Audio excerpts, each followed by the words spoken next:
น้องบอกให้คอยอายคอยแล้วคอยอีกจนน้ำคลองแห้งไหลลงสิ้นแม้เงาบ่เห็นน้องมาคิดถึงคำน้องพำว่าอายหักน้องแทบตาย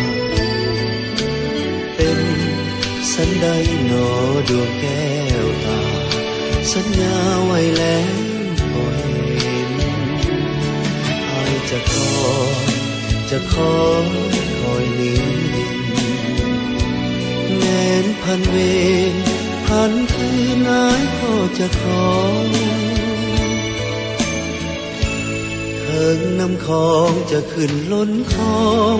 ท่วมนองอายก็จะขอน้องคิดถึงอายเพียงน้อยถึงนานอายก็จะขอ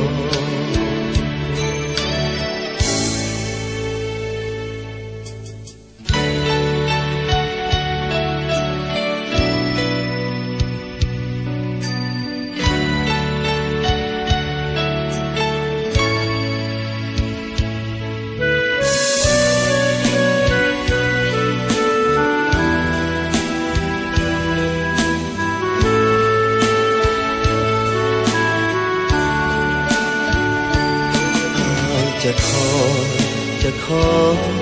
อยนิ่งแม้นพันเวรพันคืนนายก็จะขอเถิงน้ำคลองจะขึ้นล้นคลองท่วมนองอายก็จะขอ